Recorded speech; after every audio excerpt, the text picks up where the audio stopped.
बिस्मिल्लाहिर्रहमानिर्रहीम। Dear students, अस्सलाम वालेकुम। मुझे उम्मीद है कि आप खैरियत से होंगे। आज हम अपने अगले लेक्चर का आगाज़ करेंगे।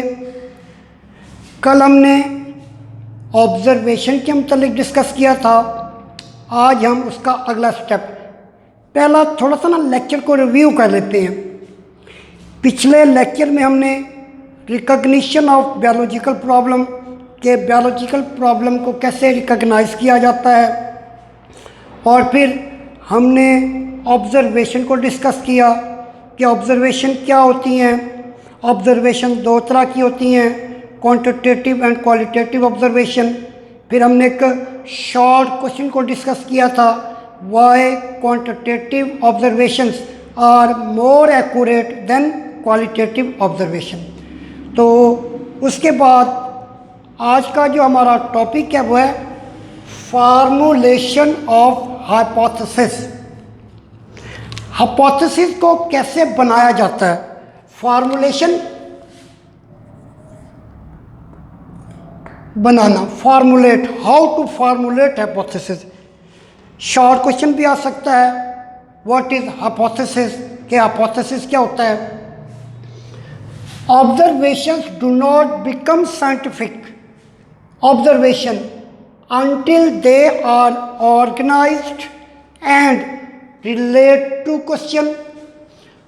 ऑब्जर्वेशन कभी भी साइंटिफिक ऑब्जर्वेशन नहीं हो सकती जब तक उन्हें तरतीब से ना दिया जाए या फिर उन ऑब्जर्वेशन का ताल्लुक क्वेश्चन से ना हो। until they are organized, जब तक इनको तरतीब से नहीं लिखा जाता, एंड रिलेटेड टू क्वेश्चन, और ये ऑब्जर्वेशन क्वेश्चन के मुतल्लिक ना हो, तो ऑब्जर्वेशन कभी भी साइंटिफिक ऑब्जर्वेशन नहीं हो सकती जब तक उनको तरतीब से ना लिखा जाए और उनका ताल्लुक सवाल से ना हो, उस क्वेश्चन से ना हो। Biologist organizes his, her and other observation into data form and construct a statement that may prove to be the answer of the biological problem under study। Biologist organizes, biologist अपनी observation को और दूसरे लोगों की भी observation को data की शक्ल में तरतीब देता है, आदादो शुमार यानी डेटा में तरतीब देता है। Biologist organises his, her and other observation, अपनी ऑब्जर्वेशन और दूसरों की ऑब्जर्वेशन को आदादो शुमार यानी डेटा की सूरत में तरतीब देता है। जैसे आपने क्वांटिटेटिव और क्वालिटेटिव ऑब्जर्वेशन की एग्जांपल देखी थी, freezing point of water is colder than boiling point. और फिर आपने एक और ऑब्जर्वेशन भी, एग्जांपल जो थी ऑब्जर्वेशन की, the weight of a water is 100 kg and the weight of ethanol is 789 grams. ये क्या है, ये वो सारी की सारी ऑब्जर्वेशंस हैं जो कि डेटा की शक्ल में लिखी गई हैं, जो कि डेटा की शक्ल में है। And construct a statement that may prove, और एक ऐसा बयान बनाता है, यानी उन ऑब्जर्वेशन से एक ऐसी स्टेटमेंट लेता है कि वो स्टेटमेंट आगे जाकर उस बायोलॉजिकल प्रॉब्लम का हल बताए हमें। A statement that may prove to be answer of the biological problem under study, ताकि वो स्टेटमेंट आगे जाकर जो बायोलॉजिकल प्रॉब्लम है उसको सॉल्व करे, वो बायोलॉजिकल प्रॉब्लम जो अंडर स्टडी है या ज़ेरे इल्म है। एंड कंस्ट्रक्ट अ स्टेटमेंट, और एक ऐसा बयान बनाता है, यानी उन ऑब्जर्वेशन में से एक ऐसी स्टेटमेंट लेता है कि वो स्टेटमेंट आगे जाकर उस बायोलॉजिकल प्रॉब्लम का हल बताए, का कि इस बायोलॉजिकल प्रॉब्लम का हल क्या है। अब शॉर्ट क्वेश्चन है, what is hypothesis. Short question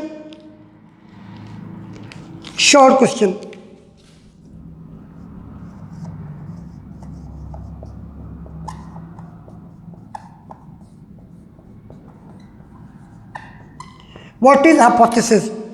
आपके सामने मैं एक हाइपोथेसिस बनाता हूं कि भाई मैंने अपनी क्लास में एक बच्चे को कह दिया, एक बच्चे को खड़ा किया और कहा आप वाकई बहुत इंटेलिजेंट हो, वाकई बहुत इंटेलिजेंट हो। ये एक मेरा हाइपोथेसिस है कि ये बच्चा बहुत ही इंटेलिजेंट है। अब ये मेरी एक अनटेस्टेड स्टेटमेंट है। मैंने उसको अपनी तरफ से कहा है कि वो एक बहुत ही इंटेलिजेंट स्टूडेंट है, लेकिन मेरे पास इसका सबूत नहीं है कि वाकई वो इंटेलिजेंट है। यानी मैंने अपनी क्लास में एक बच्चे को कहा कि आप बहुत ही इंटेलिजेंट हो, बहुत ही ओबीडियंट हो, लेकिन मेरे पास इसका सबूत तो नहीं है कि मैंने उसको किस बेस पर इंटेलिजेंट कहा है, किस बेस पर मैंने उसे ओबीडियंट कहा है। मेरे पास उसका सबूत होना चाहिए ना, लेकिन मेरे पास उसका सबूत नहीं है। तो the tentative explanation is called hypothesis. ऐसी ऑब्जर्वेशन जो कि अनटेस्टेड हैं, अनटेस्टेड जिन पर एक्सपेरिमेंट नहीं किया गया, untested.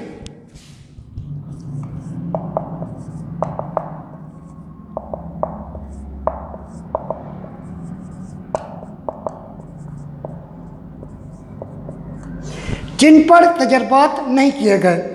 The untested tentative untested explanation is called hypothesis. यानी ऐसी ऑब्जर्वेशन जिनके ऊपर एक्सपेरिमेंट नहीं किए गए वो हाइपोथेसिस कहलाता है। जैसे मैंने भी आपको बताया है कि मैंने एक बच्चे को कहा है कि आप बहुत ही इंटेलिजेंट हैं और ओबीडियंट हैं, लेकिन मेरे पास इसका कोई सबूत नहीं है कि मैं आपको कैसे साबित करके दिखाऊं कि वाकई ये बच्चा इंटेलिजेंट है और ओबीडियंट भी है। It may defined as the proposition that might be true. ये भी हो सकता है कि मैंने जो हाइपोथेसिस बनाया है ये सही हो। ऐसे मैंने आपके सामने हाइपोथेसिस बनाया है कि ये बच्चा बहुत ही इंटेलिजेंट और ओबीडियंट है। हो सकता है कि आगे जाकर ये सही हो। फिर वो आगे जाके कैसे सही होगा, मैं उसको चेक करूँगा, उसके टेस्ट चेक करूँगा, उसके पेपर को चेक करूँगा, उसके हर टेस्ट को चेक करूँगा, यानी उसके होमवर्क को चेक करूँगा, उसके मंथली टेस्ट को चेक करूँगा और फिर दूसरों के साथ उसके रवैये को चेक करूँगा। तो तब मुझे पता चलेगा वाकई ये बच्चा क्या है, इंटेलिजेंट भी है और ओबीडियंट है। That preposition that might be true, वो सही भी हो सकते हैं, लेकिन वो आगे जाकर। Hypothesis should have the following characteristics. एक हाइपोथेसिस में कुछ करैक्टर्स हैं जो कि लाजमी होनी चाहिए एक अच्छे हाइपोथेसिस के लिए। वो करैक्टरिस्टिक्स क्या हैं? शॉर्ट क्वेश्चन भी है, right characteristics of hypothesis. Characteristics of hypothesis short question है, आपने हाइपोथेसिस की करैक्टरिस्टिक्स लिखनी है। शॉर्ट क्वेश्चन यूँ भी आ सकता है, कोई एनी टू और 3, एनी टू और 3, right any two characteristics of hypothesis. कोई भी दो करैक्टरिस्टिक्स लिखी हाइपोथेसिस की। VIQ very important short question, ये बहुत ही इंपॉर्टेंट शॉर्ट क्वेश्चन है। मैंने इसे VIQ किया हुआ है, VIQ लिखा हुआ है। VIQ से क्या मुराद है? Very important short question. ये अक्सर बोर्ड में आ जाता है। पहली करैक्टर क्या है हाइपोथेसिस की? It should be a general statement. ये एक सादा बयान होना चाहिए। जैसे मैंने कहा है कि ये बच्चा बहुत ही इंटेलिजेंट है। अब ये एक ऐसी स्टेटमेंट है जो कि हर किसी के समझ में आ जाती है बात। अगर किसी कॉमन आदमी को कहूँ, उसके जहन में भी ये बात आ जाएगी कि वाकई मैंने क्या कहा है कि ये बच्चा बहुत इंटेलिजेंट है, उसकी समझ में ये बात आ जाएगी। It should B tentative idea, ये एक तहकीक तलब ख्याल होना चाहिए। यानी ऐसी स्टेटमेंट होनी चाहिए या ऐसा ख्याल या ऐसा बयान होना चाहिए या ऐसी स्टेटमेंट होनी चाहिए जो कि अनटेस्टेड हो। शुड बी टेंटेटिव, जिसके ऊपर एक्सपेरिमेंट किए जाए, जिसके ऊपर एक्सपेरिमेंट किए जाए। जैसे मैंने आपको बताया है कि मेरा हाइपोथेसिस क्या है कि ये बच्चा बहुत ही इंटेलिजेंट है।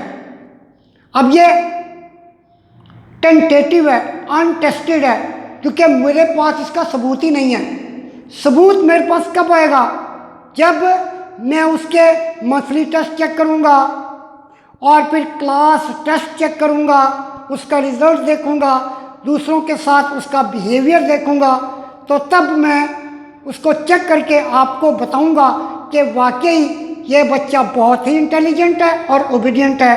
तो इट शुड बी टेंटेटिव, यानी कि अनटेस्टेड स्टेटमेंट होनी चाहिए, ऐसी स्टेटमेंट जिसके ऊपर एक्सपेरिमेंट किया जाए। It should agree with available observation, इससे दस्तयाब मुशाहिदात से मुत्तफिक होना चाहिए। यानी अब मैं आपको कुछ, जैसे कि मैंने कहा है कि ये बच्चा बहुत ही इंटेलिजेंट है, अब यही बात मैंने किसी और टीचर से की, उस टीचर ने कहा नहीं सर, इसका तो भाई भी बहुत इंटेलिजेंट है, इसके जो वालिद है वो भी बहुत ही मेहनती इंसान है। अब इस तरह के कई हाइपोथेसिस बन गए। यानी कि it should agree with available observation, बहुत सारी ऑब्जर्वेशन आना शुरू हो गई हैं, अब उससे यह मुत्तफिक होना चाहिए। It should be kept as simple as possible, इससे मुमकिन हद तक सादा रखना चाहिए, हर तरह से सादा हो, सिंपल हो, ताकि दूसरे लोगों की को भी उस स्टेटमेंट की समझ आए।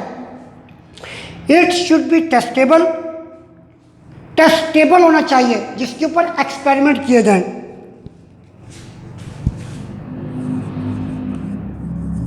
शुड डन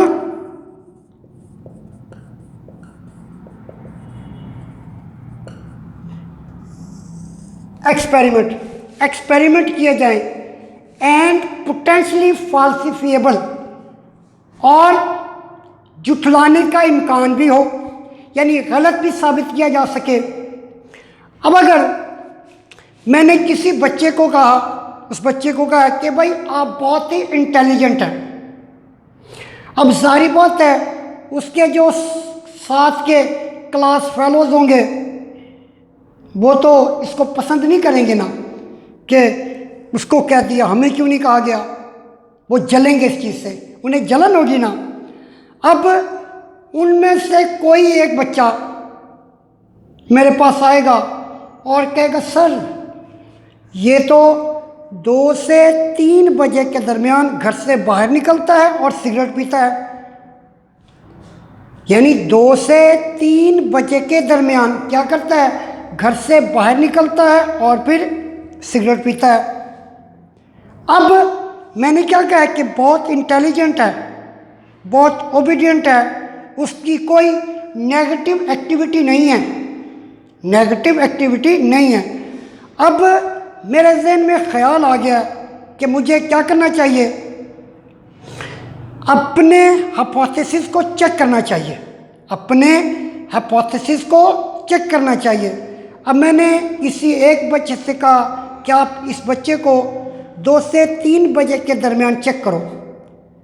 बच्चे ने 2 से 3 बजे के दरमियान उस बच्चे को चेक किया और कहा सर गलत, ये बच्चा बाहर सिगरेट पीने नहीं जाता, बल्कि ये मस्जिद में जाता है और कुरान पाक पढ़ता है। अब क्या हुआ, यानी कि मेरा कहने का मकसद क्या है कि एंड पोटेंशियली फॉल्सिफिएबल, गलत भी साबित किया जा सके। इन अदर वर्ड्स, दूसरे अल्फाज में, देयर शुड बी अ वे, दूसरे अल्फाज में एक ऐसा तरीका होना चाहिए कि हाइपोथेसिस गलत हो।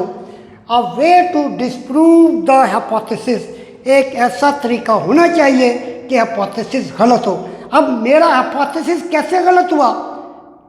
हाइपोथेसिस सही हुआ या गलत हुआ?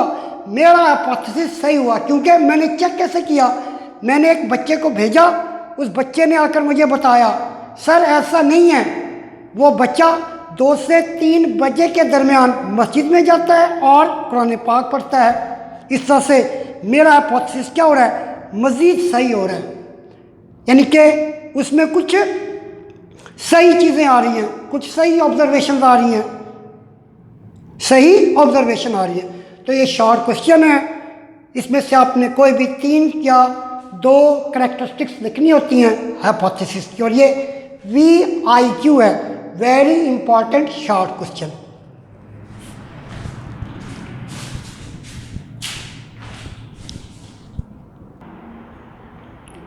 डियर स्टूडेंट्स, अब है डिडक्शंस। ये अगला स्टेप है बायोलॉजिकल मेथड का, यानी ये चौथा स्टेप है। पहला स्टेप क्या था? Recognition of biological problem. दूसरा स्टेप क्या था? ऑब्जर्वेशन। तीसरा स्टेप क्या था? Hypothesis formulation. और चौथा स्टेप क्या है? Deductions. In the next step biologists draw deductions from hypothesis।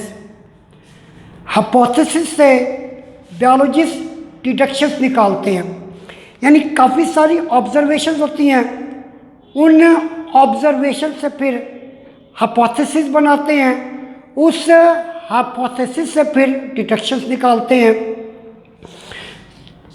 जैसे मैं आपको एग्जांपल के तौर पर समझाता हूँ कि कुछ मैं ऑब्जर्वेशन लिखता हूँ जो कि आपकी बुक में दी गई हैं।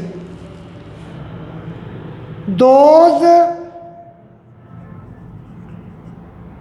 persons या those people who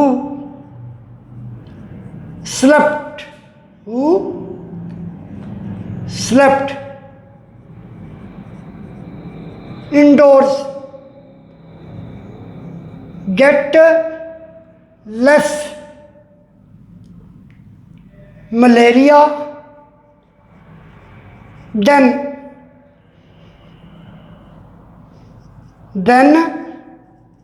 those who slept outdoors। वो लोग जो कि कमरों में सोते हैं उन्हें मलेरिया कम होता है, किनके मुकाबले में? वो लोग जो कि बाहर सोते हैं। यानी वो लोग जो कि कमरों में सोते हैं उन्हें मलेरिया कम होता है, किसके मुकाबले में? वो लोग जो बाहर सोते हैं। एक ये मेरी ऑब्जर्वेशन है। दूसरी ऑब्जर्वेशन क्या है? Those people who slept near smoky fire get less malaria than those who do not slept near smoky fire। ये मैंने 2 ऑब्जर्वेशन बनाई हैं। वो लोग जो कि धुएं वाली जगह के करीब सोते हैं उन्हें मलेरिया कम होता है, किनके मुकाबले में? जो कि धुएं वाली जगह से दूर सोते हैं, धुएं वाली जगह से दूर सोते हैं। तो अब इनमें से एक हाइपोथेसिस बनाना है और फिर उस हाइपोथेसिस से हमने डिडक्शन भी निकालनी है। तो मैं हाइपोथेसिस क्या निकालता हूँ? हाइपोथेसिस ये निकालता हूँ Plasmodium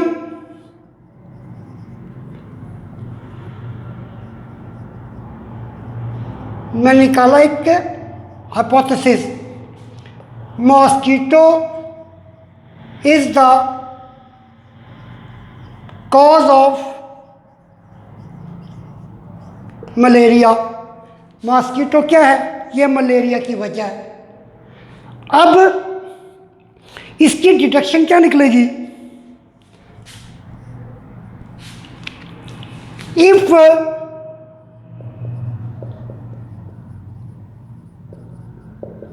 mosquito is the cause of, if plasmodium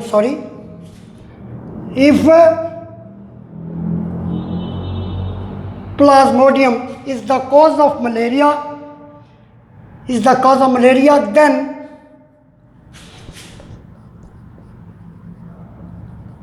plasmodium should be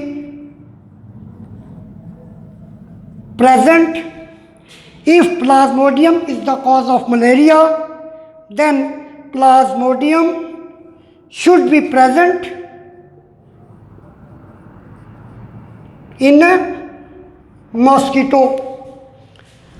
observation दोबारा देखिए, वो लोग जो कि कमरों में सोते हैं उनको मलेरिया कम होता है, किनके मुकाबले में? वो लोग जो बाहर सोते हैं। वो लोग जो कि धुएं वाली जगह के करीब सोते हैं उन्हें मलेरिया कम होता है उन लोगों के मुकाबले में जो कि धुएं वाली जगह के करीब नहीं सोते। अब हाइपोथेसिस क्या बना? Mosquito is the cause of malaria, क्योंकि मॉस्किटो यहाँ पर अगर देखा जाए तो then those who slept outdoor, जो लोग बाहर सोते हैं उनको मलेरिया होता है क्योंकि बाहर मॉस्किटो मौजूद है। If mosquito is the cause of malaria, mosquito क्या है? कॉज ऑफ मलेरिया है कि मॉस्किटो की वजह से मलेरिया होता है। मलेरिया का बुखार होता है, इंसान को सर्दी लगती है, बहुत तेज़ बुखार होता है, कपकपाहट होती है। फिर इसमें से मैंने डिटेक्शन क्या निकाली है? If plasmodium is the cause of malaria,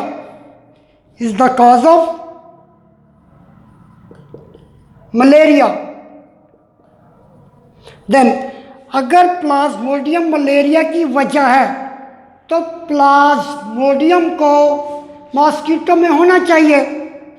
if यहाँ पर देखिए पहली बात इफ़, और यहाँ फिर ये then. If plasmodium is the cause of malaria, अगर प्लाज्मोडियम मलेरिया की वजह है फिर प्लाज्मोडियम को मॉस्किटो में होना चाहिए। ये मैंने डिटेक्शन निकाली है। अब यहाँ पर देखते हैं, in the next step biologist draws detection from hypothesis. जैसे मैंने हाइपोथेसिस से डिटेक्शन निकाली है, इस तरह बायोलॉजिस्ट भी हाइपोथेसिस से डिटेक्शन निकालते हैं। Deduction are logical consequences of hypothesis. Deduction क्या है? मंतकी नताइज होते हैं हाइपोथेसिस के। मंतकी कहा जाता है ऐसे नताइज जिनको इंसान तस्लीम करे, या ऐसे नताइज जो इंसान की समझ में आए। अब मेरी समझ में आ रहा है कि mosquito is the cause of malaria. भाई मलेरिया जो वो मॉस्किटो की वजह से होता है और मॉस्किटो के अंदर प्लाज्मोडियम होता है। Plasmodium, if plasmodium is the cause of malaria, अगर प्लाज्मोडियम वजह मलेरिया की तो मॉस्किटो के अंदर प्लाज्मोडियम होना चाहिए। अब ये क्या है? ये सारे मंतकी नताइज हैं, ऐसे नताइज हैं जिनको जहन तस्लीम करता है। For this purpose hypothesis is taken as true. Hypothesis को सही समझा जाता है। जैसे यहाँ पर हाइपोथेसिस क्या है, mosquito is the cause of malaria, इसे अब ट्रू समझा जाएगा। And expected results are drawn from it, और इससे एक्सपेक्टेड रिजल्ट लिए जाते हैं। अब ये एक्सपेक्टेड रिजल्ट है। If plasmodium is the cause of malaria, अगर प्लाज्मोडियम वजह है मलेरिया की, तो मॉस्किटो के अंदर प्लाज्मोडियम होना चाहिए। एक्सपेक्टेड मुतवक्का results are drawn for it, इससे निकाले जाते हैं। Generally in biological